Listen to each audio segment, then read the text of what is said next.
Well, hello, my magical people. On today's show, Unscripted with Amy Kruzic, this is where I'm going to find answers to questions that I'm going to ask. Okay? And my first guest is David Ellis from UCM. Yay! Come on in, David. Hello, Amy. How are you Hello, going? David. Thank you for coming on my show. I appreciate it. Yes, I heard about your new show and everything. Did you hear about it? Yes, Well, of course you did, because from you're the through the grapevine. Yes, you did. And so, let's see. I do have a question for you. Oh boy, here we go. Okay, you have time. You have time to answer it. But what is funny about this question is that I just picked it randomly out of I have a little question box. You have a question box? I do. I'm not always going to use it, but today I thought, why not for David? Let's pick it out of the question box. Okay? Oh no. You Go ready? ahead. Yeah. Okay. Did you have an imaginary friend? If you did, what was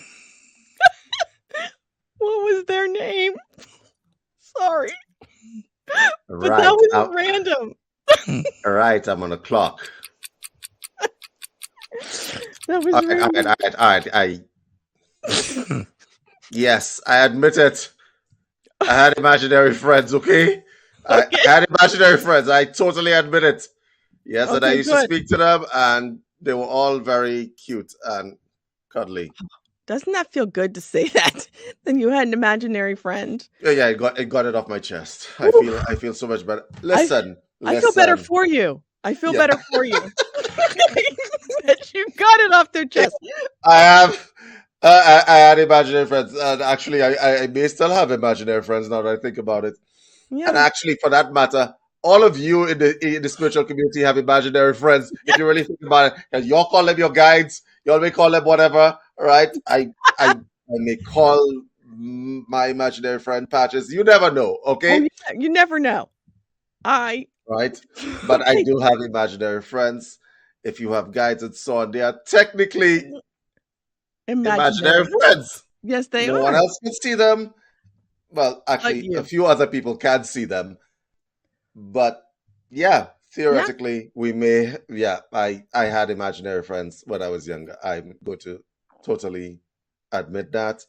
It was actually very healing for me, actually. Mm-hmm. Because when you are talking to entities, so to speak, right? Yeah. Whether you call them like imaginary friends or whatever else, it gives you a sense of comfort to know that you're not alone in the world. So when I was young, I did have imaginary friends. Everybody had a security blanket or like a pillow or something like that, right? Yeah. Did you have a teddy? Well, I did, but mine, you know what mine were? And, they were, I would have tea parties. I don't know if you ever had tea parties. Did you have tea parties? No, I didn't have tea parties. What the hell? Okay. So, God. I know. Ahead. So I have this doll, and I still have her, Holly Hobby. Have you ever heard of Holly? You have what? A doll. It was a doll. You still have her? Yeah, I do. Guess what? She has no hair now. I don't know what I did, but I don't know what I did with it. But that thing has to be, at least, I don't know, 50 years old. But I still have her. And I really Did she bring you comfort when you were young? Yes. I think yes, she did, because that's probably why she doesn't have any hair. Because you cuddled the hair off of that doll's head, Amy. So hard. Okay, you know what? I had a special pillow myself, and I cuddled the hell out of that pillow. Yeah. Okay, like he would lose sponge and like whatever, but like he had a personality to me, right? And so I think when you're young, especially if you grew up in a big family like you, or right in certain spaces like me, it was important that you had sources of comfort, so to speak. Yeah, Okay, definitely. especially if your mom was very busy or your dad was very Mm, busy. Whatever people that you have were nurturing were very busy with their lives. It was important to have something to actually comfort you at that point in time. Now, I agree. having said that, what do you say to the spiritual people who have guides to this day, telling them what to do? I was on a Lionsgate show Yeah. a couple of days ago. Was it a week ago?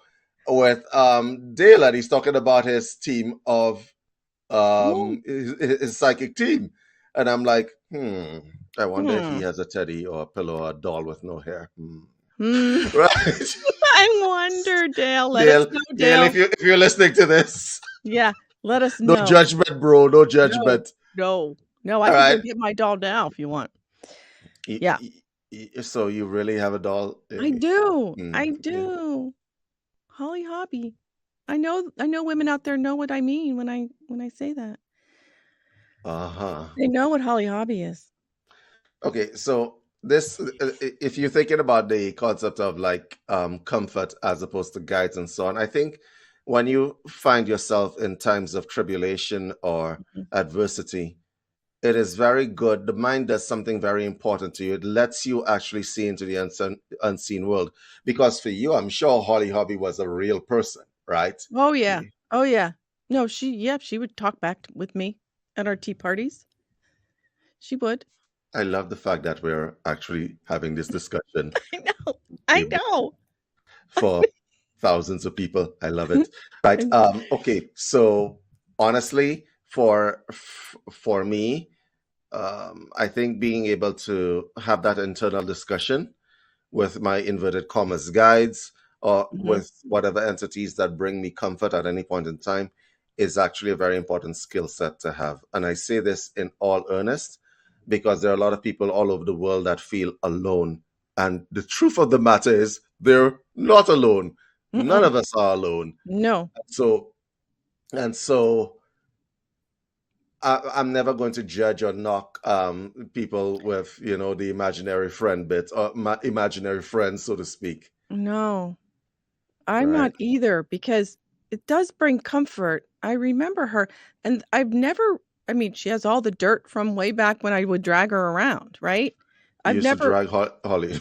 I used to drag her around with me, you know, and she would sleep with me and, she was just a comfort. I mean, we became pretty close, more close than my sisters, because she understood me, David, where my sisters were like, "Get out of the get out, get out."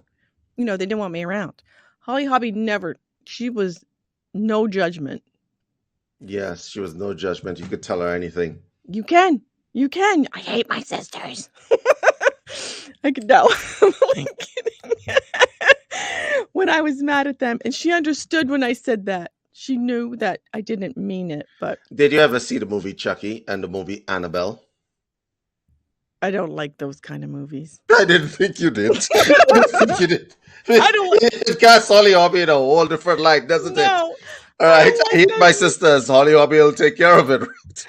No. Oh my gosh. Okay, I know a little bit about Chucky, but oh my gosh, no. That's not No, Holly okay. Hobby, she was not possessed. She was not possessed.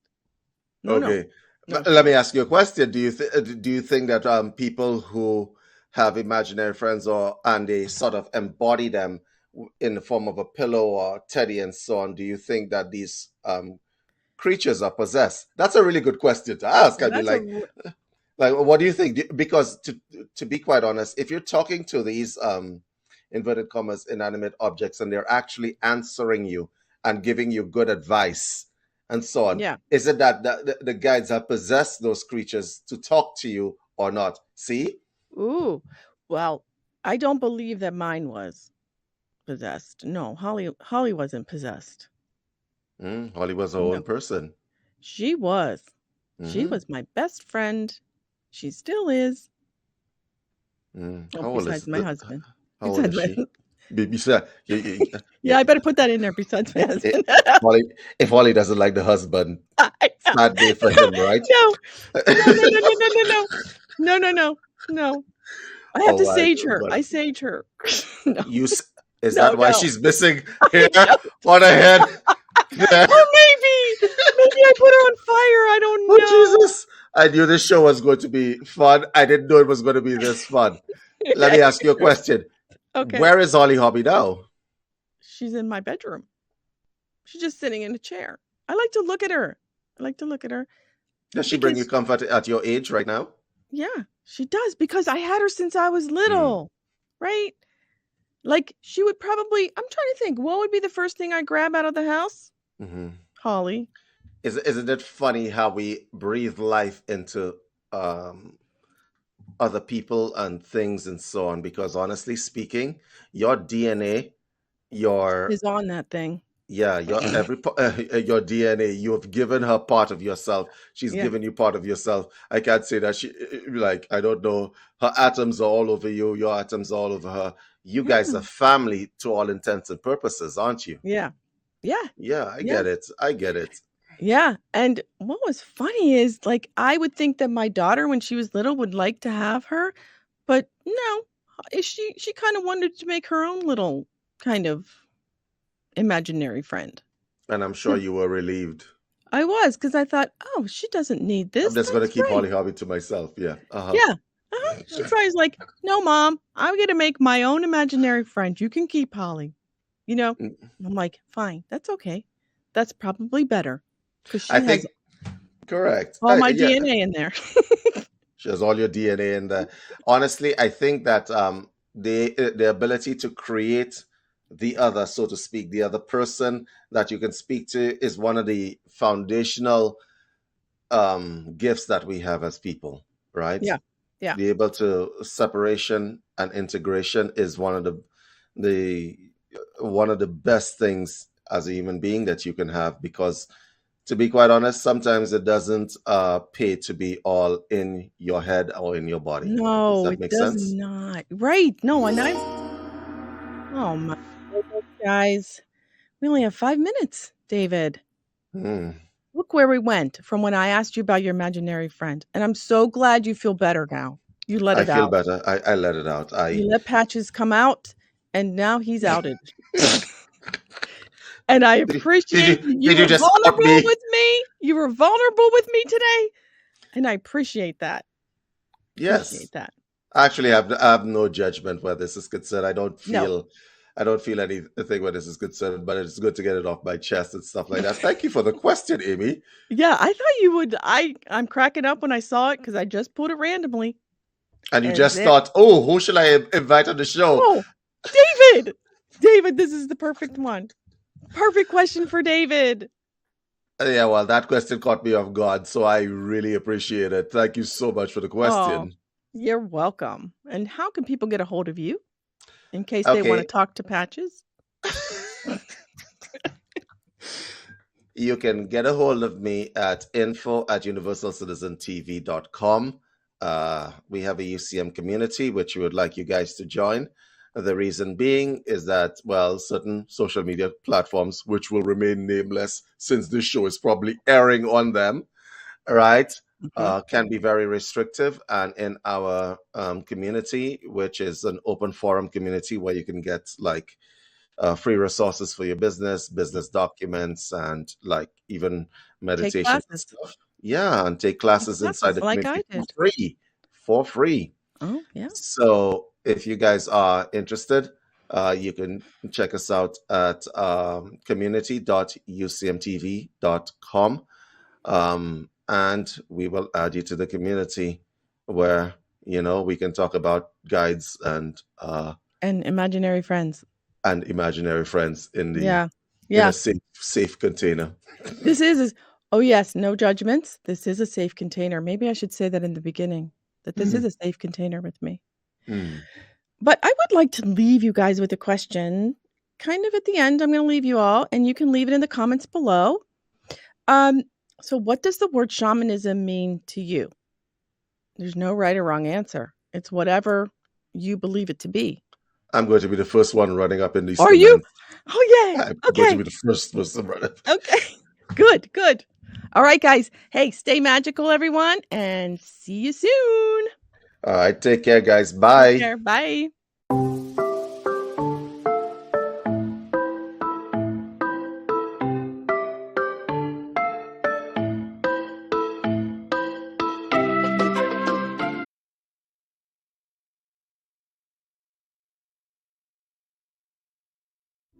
Breathe and relax.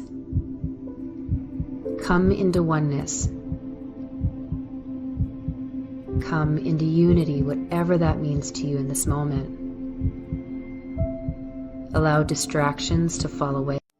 And let's take a few moments to settle in, drawing our attention to the breath and simply observe any sensations associated with each inward and each outward movement. Hello, this is Juliet Karaman van Schardenberg, and welcome to this meditation for sleep. First, I'd like to invite you to get... Hello, and welcome to this meditation. My name is Juliet Karaman van Schardenberg, and I'll be guiding you today. To prepare for this meditation, which will lead